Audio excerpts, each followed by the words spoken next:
time. In my case, I seem to not be able to please anybody any of the time. But more than anything, St. Paul says that I am all things to all men. I'm not, and when I learned that, it freed me up a lot to be able to say, guess what? This bishop, that cardinal, this whatever might not love the show. Great. That means I'm doing my job right. Because if some 20-year-old kid likes the show who would never otherwise listen to Catholic media, then I've done my job right. And it's something I've really learned is to not try to please everybody, but to try to please the people my show is really for. And if I can reach them, then I did my job. Don't drink too much before you go in the air. This Shelly and I can't get along. It's about fostering and being part of a community.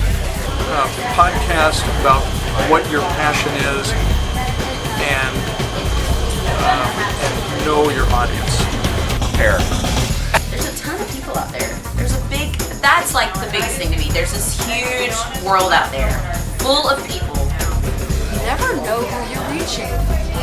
I write about nunly stuff because that's all I know. I've been at the convent 35 years. And never would I expect that there are people who, my post is their connection to the Catholic Church.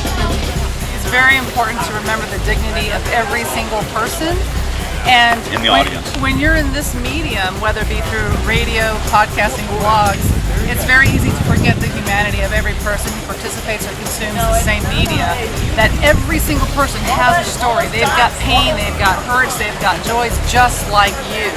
And everybody is equally as important. And I try very hard to remember that, and so that I can be as inclusive as I can be and as loving as I can be to everyone.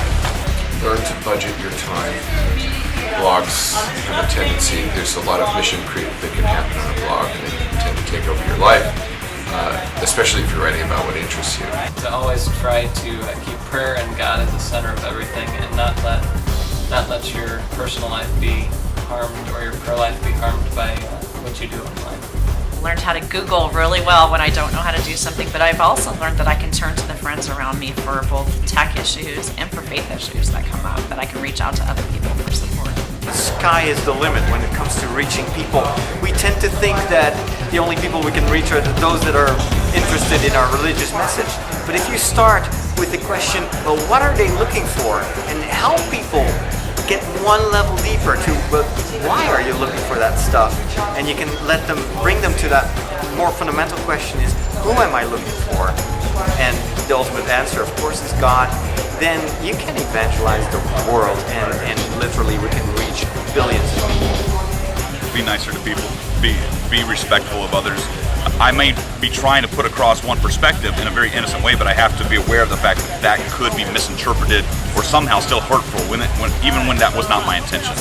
To never give up on God. Like, when I started, I wasn't really sure, like, what it was going to come from. Like, I wasn't sure what I was going to do, if I was even going to have listeners. And I just learned that God will provide, and no matter what's going on, He'll help you through it. Just do it. Don't be afraid.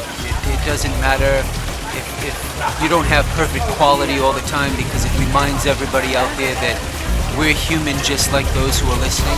The potential to reach others in such an, I don't want to call it an easy way, but it is. It is easy. Chalk out an hour and 15 minutes every week from our lives to sit down in front of a couple of microphones and it means something to people. It's humbling and it's awesome and it's all that at the same time. But like I said, the byproduct is that and it feeds our faith. Feeds our faith.